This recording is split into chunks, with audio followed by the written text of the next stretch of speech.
Good evening. I'm Dagan McDowell. And I'm David Asman, and welcome to The Bottom Line. The very crux of President Trump's economic vision for America, soon to be in the hands of the Supreme Court. The White House preparing to ask the justices for an expedited ruling on tariffs following a federal appeals court's decision finding most of those tariffs illegal. Team Trump is confident of a Supreme Court victory, but if the ruling sticks, well, the federal government could be on the hook for billions of dollars in back pay to businesses. And that is a fat-ass tab, considering the amount of revenue that President Trump's tariffs have been raking in.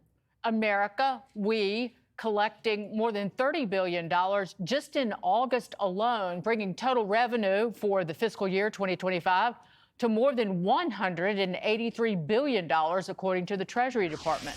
Here to discuss our economic dream team, co-founders of Committee to Unleash Prosperity, former Reagan economist Art Laffer, and former senior economic advisor to President Trump, Steve Moore. Great to see both of you. Art, here's my concern. Yes. The growing crowing and bragging and boasting about all of the revenue that these tariffs are bringing in, and the talk of them as if this is some linchpin for the government. It's, in essence, tax revenue. And what if it does go away? Because we haven't cut boo. It was like 1 point, like the tariff revenue is bringing in a little more than the big beautiful bill cut in spending annually over the next 10 years. Like, we need it because we're in such fiscal trouble. I don't think we're in fiscal trouble at all, to be honest with you, Dagan. I think this administration's got the stage set for a very strong growth period coming up, and they are bragging about that. They used to brag about, and I hope they're correct on, if they get the revenues from this, they would cut tax rates, income tax rates, and maybe, just maybe, they could get down to the level of Reagan, which would be 28% if they could use the revenues there. But if they do that, that would be okay. But bragging about tax revenue increases legislatively doesn't make any sense to me. But if they use that to reduce income tax rates way down, he's got to beat Reagan. If he doesn't, he'll be the second best president in the U.S. in his second term. And Reagan got the tax rates down to 28%, Dagan. David, you know what I'm talking about. I know what you're talking about, but I want to talk about the Supreme Court decision, how they might decide, Steve, because if they do, the White House thinks they're going to win this thing in the Supreme Court. I'm not so sure. I mean, if they say it's a tax, and if they say that there wasn't a big enough national emergency to qualify as an IEPA or some other method that President Trump is using for his tariffs, they could still lose this one, no? I don't know if they could or not. I mean, well, hold on. That's Steve, but we'll get back to you, Art. Oh, Steve. Okay. Sorry. I was just going to say that this is a tough one to predict because you've really got the strict constructionists who tend to be the more conservative Republican type of appointees who might say, well, look, it says very clearly in the Constitution that all tax bills start in the House of Representatives. This was never approved by Congress. Does the president have the unilateral authority to raise tariffs? I'm not a constitutional scholar, but it seems to me it's a tough call. Now, what Trump is saying, David, is that this is an emergency and that Congress gave me an emergency designation of power to impose these tariffs.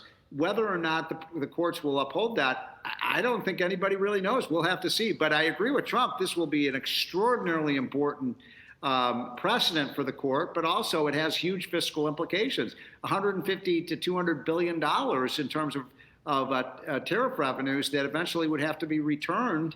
So it's a how the hell do you return it? Mess. How do you return it? Yeah, you got me on that one, David. I don't know how you do it. Now, why would you have to return it? I mean, would they make that separate adjudication that they have to return what they already did, or would they just stop it from proceeding further? Good question. Again. And it's open right now. Yeah, exactly. So, I mean, you know. But Art, my point about I don't know. and I don't mean to debate the great Laffer, but I don't know how you can look at a country that is paying $100 billion a month on average in interest on the debt. That's what we're running average this year. And so we are going to be in a pickle. That's why they're crowing about this tariff revenue. The S&P affirmed the AA plus because in part of the tariff revenue. And quite frankly, they're borrowing this little idea from Europe. Yeah, it's a slice of a consumption tax. It's a slice of a value-added tax, and it's hidden from the people who pay it, like the consumers. Yeah. Like you're buying carpet from overseas, and the importers go, "Don't worry about it. We got you covered on the tariffs," and then they pad the bill. So, again, there's just a whole host of problems with bragging about it.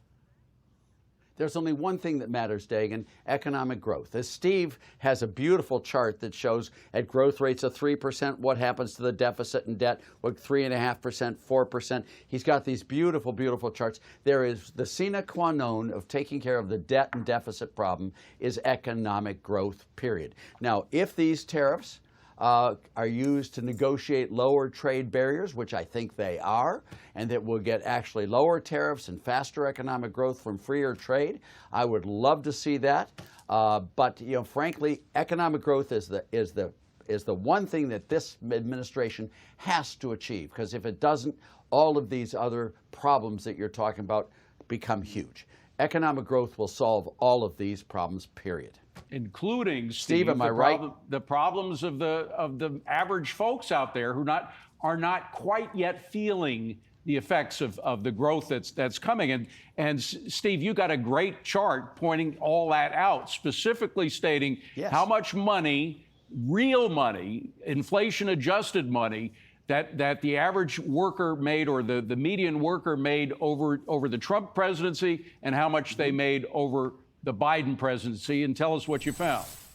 Well, this is the chart that shows Trump versus Biden, and the red line is the increase under Trump in his first term, around $6,500, 10 times more than Biden made. 10 times. People made it. But here's the more amazing thing, David. Are you ready for this?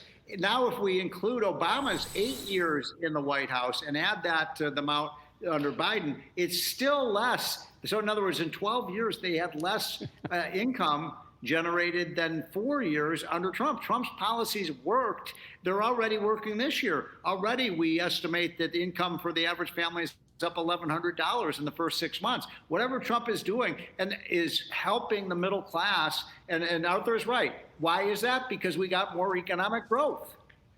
Art, final word to you. I just think the growth is the issue, Dagan. I don't like taxes of any sort. I don't like tariffs, but I do understand negotiations, and Trump is extraordinarily good at negotiating. And if he loses the authority to be able to impose tariffs and change them with negotiations, he's going to lose a lot of his ability to negotiate, to get peace in Ukraine, to get China to not go into Taiwan, all sorts of other things that he's using the negotiations, including having them lower their tariff and their non-tariff barriers.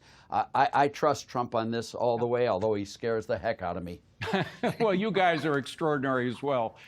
Steve and Art, the best, as Larry would say, the best of the best. It doesn't get any better than this, guys. Thank you very much for being here. Yourself. Thanks for having us. You two are wonderful, by the way. Appreciate it. Dagan and David. Dagan and David, the two Ds. Thank you very much, guys. Yeah, we mix up our reads. Yeah, we do that often.